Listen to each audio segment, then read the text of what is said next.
Family Fortunes has been dropped by ITV following an investigation into its host, Gino D'Acampo. The Italian funny man is facing accusations. The Italian funny man, chef, is facing accusations of inappropriate behaviour. Now, I don't know too much about this, but I know that you're all over this. So, what is your take on the whole Gino Decancelled controversy, which is what I'm calling it? You see, I've been very aware of the arguments he's been encouraged to behave in a certain way on screen. And he has. There's no doubt about it, especially on Celebrity Juice when he was a guest on that. He went not just to the line, he went way over it. The problem is knowing when to turn that off. And by these stories that have come through from people, he's not been able to put that divide up as to how to behave on screen and then turn it off and how to behave off screen. But, thinking back to me and the time I used to spend in studios, I used to say, I used to say it was some... terrible. The things you used to say up until about 2 weeks ago, you would be cancelled for. You're such a cow. I used to say some cheeky things, but I felt that I read the room. I felt that I knew where to take it. Can you cancel someone in 2025 when you hired them to be a particular person in 2005? No, I don't think that's fair. Or should you be judged by today's standards? Unless they've visibly and noticeably made the change to change their behaviour, to adapt to the times. And that can be done. I mean, there's many presenters. I think if you look at Lee Francis and Chris Evans, both of them who in the 90s and in the noughties were very cheeky. They've completely adapted their personas and now. Lee's really acknowledged this. And on Virgin Radio, their entertainment is very different to what they used to do on ITV and Channel 4. But again, is Gino being cancelled for what he did 20 years ago, or was he be cancelled for what he's doing now? Well, we don't have the full story, do we? But I mean, some of the instances we've heard about, they are relatively recent since these changes in life have occurred. Now, TV Zone have announced they're filming a pilot this summer of a rebooted Family Fortunes, which will be hosted by Stephen Mulhern. Is this a good replacement for Gino? What? What's funny? I know you're lying! Steve Mulhern is hosting a rebooted Family Fortunes. No, he's not. No, I'm not having it. With Steve Penk. We had a lot of messages on the last show, which we had over 10,000 listeners, which is fantastic. A few people think you may be, and don't shoot the messenger. No, go on. You may be a bit jealous of Stephen Mulhern. I'm not jealous of Stephen Mulhern. Why would I be? Just because I would like to host one primetime game show as opposed to the 37 that Stephen does. 38. I'm not a jealous person. I'm not a bitter person, but I just wish he'd just scrunch up into a little ball and roll down a hill into a lake full of piranha and crocodiles. Oh, that could be a new show. Oh, so the Mulhern's Crocodile Piranha Experience live. Sky has commissioned a brand new show called Danny Dyer's Caravan Park. In the series, Danny Dyer and his daughter, Danny Dyer, will transform and launch their own holiday park. Are you excited? Question. Did they plan on doing this and then they told Sky or whoever the production company was, and then they said, right, well, we'll film you doing it? Or did Sky approach Danny Dyer and Danny Dyer and say, we want you to open a holiday park? Well, apparently Danny Dyer and Danny Dyer have always loved holiday parks, because a Sky spokesman says... Sorry, who liked them more, Danny or Danny? Danny preferred it. Right. Yeah. Now, a Sky spokesman says Clarkson's got his farm, Hammond's got his workshop. Right. Why can't Danny and Danny have their own caravan park?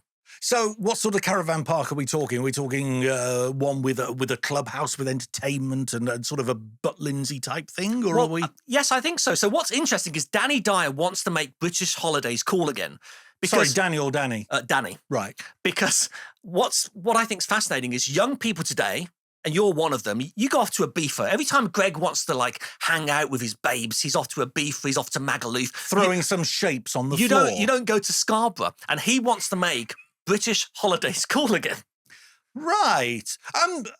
So that's quite a good idea for a show, isn't it? Yeah, I get it. And I'm just a bit confused about the casting. I mean, why Danny Dyer? Why? Because Danny loves caravan parks, and so does Danny. But have they developed this love of a caravan park because they've now had money thrown at them to make this show? Or was that caravan park loving already there? I suspect that they liked caravan parks, and with some help from Sky, they now love caravan parks. With some help from Sky. Yeah. Now, viewers will see Danny dealing with dodgy plumbing, demanding punters, and cooking delicious meals. What kind of meals do you think Danny and Danny would cook for you if you stayed at their caravan park? Well, sandwiches, innit? Sandwiches all round the clock. Your sandwich. That's all those sandwiches, butties. I can't imagine him being much of a chefy cookie person.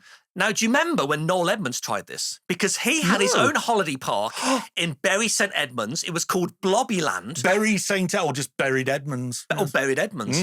Now, I'm actually a huge fan of Noel. I would never make fun of him like Greg, because Greg hates Noel Edmonds. But why do you think Blobbyland wasn't a success? I think it was word of mouth, wasn't it? I seem to recall it was word of mouth because people went there and they said that it was cack. There was nothing really there apart from buildings painted pink with yellow spots. And that was it. There's a lot of videos on the internet of people who, because it's still there apparently in some parts. Covered in moss. And they break into the park and it's very dystopian. Yeah. And there's kind of these zombie-looking blobbies that are just kind of dumped in these fields and in the undergrowth. Maybe they could reopen it and call it Zombie Blobbyland. Well, Noel is looking for his next project. You know, he's living in New Zealand now, making radio stations for pets. He's got one coming, hasn't he? Noel has bought this huge town in New Zealand, and he's kind of turned it into this, you know, picturesque, beautiful place with pubs and bars. What can you do? I mean, I'm assuming it's a 6-parter, 6 1 hours. Yeah. What can you do for 6 1 hours? Well, he could open Blobbyland in New Zealand.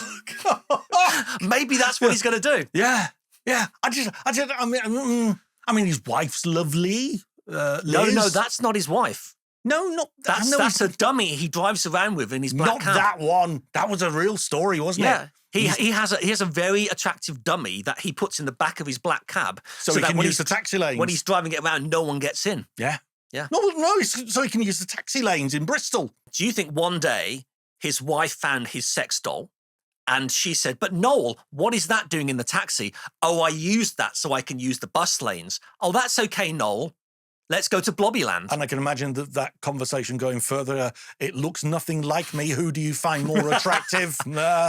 Channel 4 has commissioned a new reality show called Nepo Island. I beg your pardon? Nepo Island. Right. In the show, children of famous parents will be dumped on a desert island while their parents watch their every move from a secret location. Are you going to watch this? So what do? They dump them on a desert island and they watch them. Now, I'm guessing because it's Nepo Island, these celebrities, maybe they feel like their kids aren't performing to their best abilities. I'm assuming, but when you say kids, we're talking 16 and above. No, I think probably 4, 5, that kind of age. What? No, I'm joking. No, that's the show we do want to watch. No, I'm assuming they're probably teenagers or in their 20s. They're probably spoiled, and this is the chance for these kids to live their best life. They don't know that the celebs are watching them. Oh, they will. They'll be able to work it out. Oh, no. Oh, they'll be able to work it out. You always end up doing an impression of me, don't you? Because you're turning into Frankie Howard. Oh, Mrs. No, just stop it.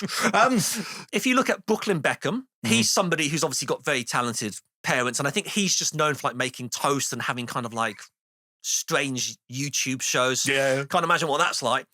Chloe Madeley, obviously very famous parents. She's kind of on everything. I don't know why. She's one of those, isn't she? Because she's Chloe Madeley. I mean, everybody loves Chloe Madeley and can't wait to see what she does next. Barney Walsh, he's another one. Barney Walsh, he's suddenly hosting one of the biggest shows on television, and I suspect that might be because of his dad. Yeah, there's a possibility of that. You might just be right. So there's a lot of these Nepo babies. I was thinking what would be quite good is imagine on this series we have a little Jimmy Cranky, and then his dad, Ian, can be watching. That'd be quite good. If you think about it, I've got some news Jimmy for Cranky is a Nepo baby. Are they meant to be father and daughter? Father and son? Ian's her dad. Ian is his dad. You don't know that Jimmy Cranky's father is Ian. If you think about it, they were actually years ahead of their time. They were doing the trans thing back in the 80s. 70s. Going back to Nepo Island, what about your kids? Because you have two Nepo babies, don't you? Would they do well on Nepo Island? To be Nepo baby, you've got to have a famous parent, haven't you? You are famous. You told me on the Yeah. tube you bumped into somebody who recognised you. That's true, yes. Well, we worked together 20 years ago. Well, she recognised you. That's true, that's true. Would my kids go on there? How would they get on? Well, one of them, if there was a supply of weed, yes, she'd be happy to go on there. The other one, she struggles with life in normality anyway, so... And she would need ketamine. I wouldn't go that far, no. But no, she couldn't hack it. She couldn't hack it. I wish, just on the basis of what you've said, how long on a desert island? I have no idea. 2 months. 2 months. I'm just making it up. The idea of 2 months on a desert island for me, right now, with all going on in my life, I'd be very happy with that. I'd like it. I think it'd be good. But you don't have actually, I was going to say you don't have a famous father. I but do, you Omar Sharif. You have a very famous father-in-law. I do. So there we are. you could go on the show. Nepo in-law babies. Yeah. No, Yeah. I'm serious. Your father-in-law was a famous boxer. Richard Dunn fought Muhammad Ali for the world heavyweight title in 1976. So why don't you go on this show? So you've got all the teenagers and Greg Scott. Imagine that. Nepo baby Greg Scott. Moving on, Amazon has pulled the plug on Australian soap Neighbours 2 years after it was dropped from Channel 5. Amazon says their venture into soaps hasn't worked and they're pulling funding for the show. Are you disappointed? Were you ever a Neighbours fan? I know it still had a very loyal audience, as small as it was on Amazon. Obviously, if it was larger, I don't it'd think still it be did going. have an audience on Amazon, though. Oh, the people who did watch it did watch it. I mean, they did watch it. They loved it, but not big enough. And this is the thing. I mean, someone at Amazon thought, yes, there's going to be an audience there, and we can make money from this. It's a shame, and I do feel for the cast because they thought, oh, our jobs have been saved. Well, what's Stefan Dennis going to do now? Yeah, he had one hit in the 80s. He could go back to music, couldn't he? But it didn't make him feel good. No. And Helen Daniels, is she still in it? No, she's Paul gone. Jim Paul Daniels? Daniels. Paul Daniels. Is he still in it? Not a lot. The lovely... Oh, that's very good. He's quick, isn't he? Now, I think the problem here is that people love streamers. But when you think of a streaming site like Netflix or Amazon, you think of prestige dramas. Yeah, big uns, full on. And also soaps. When I think of soaps, I know they're the bread and butter for, legacy media or the lamestream media, as many people call it. But they're just kind of placeholders, aren't they? So ITV love them because you plonk them at 7:30 or 8 o'clock, and then the big drama at 9 o'clock, which sells around the world and costs a lot of money. You've brought the audience in for that. You've got the eyeballs. But they're not repeatable. They don't really sell to that many countries. And if you look at EastEnders, just celebrated its 40th anniversary, nobody really watched that. I think it was 3 million viewers. Shocking. They spent an absolute fortune. It was promoted across the entire BBC. So you're talking millions of pounds worth of publicity there. And it didn't move the needle at all. I think it got maybe another 300,000-400,000. I know, but when you consider how much money was spent on that live episode. Oh, yeah. And it was amazing. I watched it all the way through. It was incredible. Do you normally watch it? No, I've never watched it. No. So I was one of those extra two. So you were watching it for some screw-ups? This is like old-fashioned TV. It's like a bad drama. Yeah. And I think we're at the point now where we're so used to amazing TV dramas on Netflix and Amazon and also BBC that we don't want to watch soap operas anymore. I don't watch soap operas myself, but I keep abreast of what they're about and what's going on. And I understand totally why the audience for Coronation Street dwindled, because Coronation Street was famous for being gritty, northern. There was the humorous aspects and everything. It was very funny. And now it's just sort of these sensationalist storylines, dare I say it, rape and explosions and murders. Do you think we should start doing that on this podcast to help the ratings? Maybe the explosions and the murders. Not the other. Not the other. CTV in Canada has commissioned a new reality show called My Pet Ate What? Oh, my In goodness. the show, two vets will attempt to empty the stomachs of family pets which have eaten light bulbs, diamond rings, and even a toupee. This is it's an original idea. You love animals. Can you not shit out a wig? Well, you've got a dog. Yes. Has your dog ever eaten anything unusual? No, my dog's the fussiest eater in the world. Really? Yeah. She turns her nose up at fillet steak. Little cow bag. But she's never been walking around and eaten like, you know, Not a my diamond dog, ring. No, they do tend to go for anything, dogs, don't they, though? You know, Yeah. ripping sofas apart and eating the stuffing. A spokesman said viewers will enjoy watching the vets pumping the stomachs of dogs to receive anything from, and this is true, disco balls to vibrators. Wow. Yeah. Can you imagine if they swallowed a vibrator and it's, the switch flicked inside them and you pick your dog up for a hug? But I like this idea. I think this is quite a There's unique only idea. so far you can You go. bring Is it your a dog in. six-parter? I think, no, it's one of those shows which they're going to make like hundreds of them. Because I think you bring the dog in, Yeah. you x-ray it, you have to try and guess what's in the stomach. It could be anything whatsoever. So there's a game show element. Yeah, then it's like, how do you, maybe you give it something to make it poop it out, or maybe you have to excavate it by pumping its stomach. This sounds like a lot of fun. Are you going to get people, though? I mean, would they pay people to appear on it with their dogs? Because you'll get people deliberately feeding their dogs inappropriate and dangerous things. Oh, or just an idea. Yeah. I know you're looking for your next TV role. Well, what's your dog called? Moo. So you could turn up with your dog, Moo. What kind of dog is she? She's a Dandy Dinmont Terrier. So you turn up with your terrier, Yes. and your terrier's accidentally eaten a toupee. Yes. You've accidentally eaten a vibrator. Hang on a minute. Hang You on. become a double act. You're assuming that there is a toupee and a vibrator somewhere in my house. I know your house. Now it's time for the part of the show where we're joined by a top TV producer. And this week we have the extremely talented and very funny Brenda Dennehy from ITV's Good Morning Britain. And good evening to you. Welcome to the show, Brenda Thank Dennehy. you very much. Now, you've also got an extremely popular podcast called The Confession Box, Yeah. which is very, very funny. Do check that out. And you're also a bit of a dating expert. I would be a dating Is there expert, anything you alright. don't do? I'm multi-talented. I can't help it, you know. Right, moving on. This is a bit of a weird one, but according to a recent study, 70% of people now watch TV with the subtitles on. Love Yeah. subtitles. Now, and apparently it's all the young Love. generation. Yeah. You're a young person. Why do you have to watch TV with the subtitles on? I think because, I concentrate more with the subtitles. I went to see a film, The Secret of the Sacred Fig, 2 hours, 40 minutes in Arabic. Sorry, can we just rewind a minute? You went to see a film. Sorry, we say film in Ireland. Film called what? The Secret of the Sacred Fig. It was Arabic and it was in and Iran. what was the Of secret? course it was. I got turned on by the subtitles. I was like, oh my God, the subtitles. Do you not You got miss... turned on watching this movie. I loved watching the subtitles. Are you watching. not afraid of missing some of the action that's going on when No, you're busy reading It the makes subtitles? me all the subtitles. I concentrate more. I don't have to rewind. I was doing it just before I came down watching Yellowstone. Kevin Costner with a bit of subtitles. But Stunning. what is the point in having any sort of action on the screen? Why don't you just read a book? Because if you don't hear, I'd be hard of hearing. That's why I'm a bit low, to be honest with you, Greg. Okay. All right, genuinely. So I don't have to go rewind back. I see the subtitles. I just get turned on by them. I just like them. You know? Now, viewers say actors are too quiet in modern dramas, and they say they hate the mumbling. And I think that's true. If Sound you watch balance. new shows, especially American dramas, you watch a bit of House of Cards or something like that. There's a new show on Netflix called 0 Day of Robert De Niro, and he mumbles all the way through it. But that's the thing. Maybe so many people have this trouble because they don't know how to find the right setting for these dramas that are recorded sound-wise in a different way. Well, the excuse for young people is apparently they're all scrolling on TikTok when they're watching TV. So they have the subtitles on so they won't miss anything because nobody watches one screen anymore. Yeah.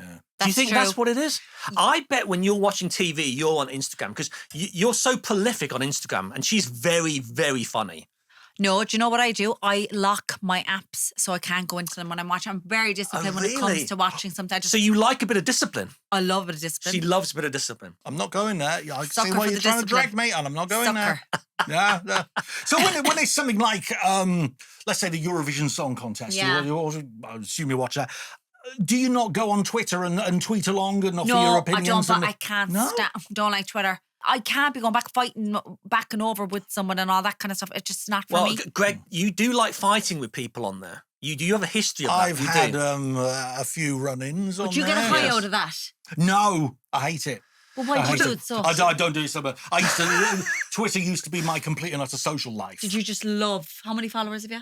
I think it's 8,500. That's grand. Right, listen, Hitler had millions, Jesus had 12. There you go. That's a beautiful true. analogy. Are you saying Yep. he's Hitler or Jesus? He's Jesus. Somewhere in the middle. Well, he's Jesus Bless you, my because it child. doesn't matter how many followers you have. Like, I mean, Hitler had millions of followers. Jesus had 12 in the story. Are you imagining I'm a priest? You look like a bit like Jesus, all right? A bit of more stubble. Oh. Well, let's talk about someone else who's very controversial. The head office Vladimir Joseph. Putin. Remember good him? old Poots, yeah. Yeah, Vladimir Putin is launching his own rival to the Eurovision Song Contest. Is No he? way. Russia's always loved Eurovision, but they've been banned since the they have. invasion of Ukraine. Putin's Intervision Song Contest says it will be similar to Eurovision, but without the sequins and the wokery. I'm trying to picture a Putin song contest. The- And the- it's just the one Intervision. person comes on, sings their song, nicks off. Next one comes Yeah. on, sings their song, nicks I off. would and imagine You then know it's it's there's- going to be a fix. It'll be very patriotic. I think there'll be a Yeah. lot of flags, and they're probably all saying how much they love Russia. Yeah, the Yeah. winning song will be Yes. called "Putin is my prince." and, Yes. Oh. Well, I maybe, like maybe, that. maybe we could be the UK entry. Yeah. Putin it's is my having prince. so it's not just Russian singers. It's No, not just. it's his own version. And I'll do Oh. one Kim Jong-un is my king. Yeah, You we could be go. the Yeah. Irish entry. Yeah. We could be Yeah. the British entry. Yeah. Moving on, because we are running out of time. Well, running out of time. Good question for you, because you work at ITV on one of their most popular shows.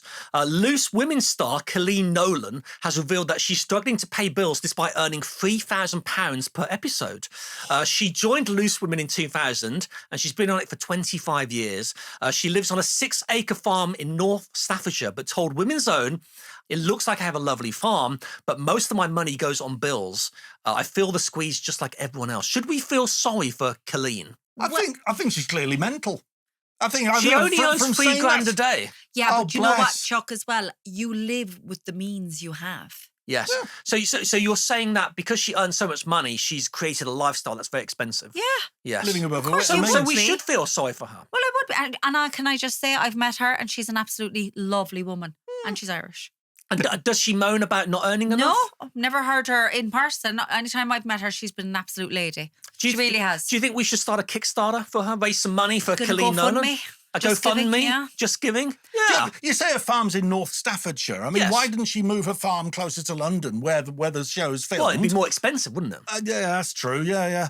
So they must cover her expenses to travel down to London for. I mean, she probably does 3 shows a week. Out She's of the probably in a very 5. nice hotel. I mean, So probably $9,000 a week. yep. We always so- put Then a- you've got your taxes. Greg comes as well. down from Staffordshire. No, you come down from. I come down from Scarborough to do this. and we put him in the Ritz Yeah. every week. So you have that same experience. But Well, I it's the shits, but I think £3,000 is enough, though. I think you could live on that. damn right. You But can't again, know you're what living about. towards your means. How do you get through that sort of money? Well, look, I know myself before I would have been on a lesser wage and I would have been fine living on that. But if I had to live on that wage, no, there's no way I'd live on that wage. Yeah. Do you know, Ellie? No, honestly. Moving on, TV legend Amanda Holden has been criticised for taking 28 I saw flights for her BBC makeover show after the care. broadcaster unveiled its climate plan to reach net zero. In the show, which is called Amanda and Alan's Spanish Job, that's a real Yeah. show. She turns a rundown townhouse into a B&B. The BBC said they make every effort to reduce the carbon emissions and told Clearly. Amanda to recycle her rubbish. Do you think the BBC might be hypocrites? Definitely when I came to that, I read that and I was like, come on. I mean, that's outrageous. 28 flights for one. So do you think she's flying back every single week?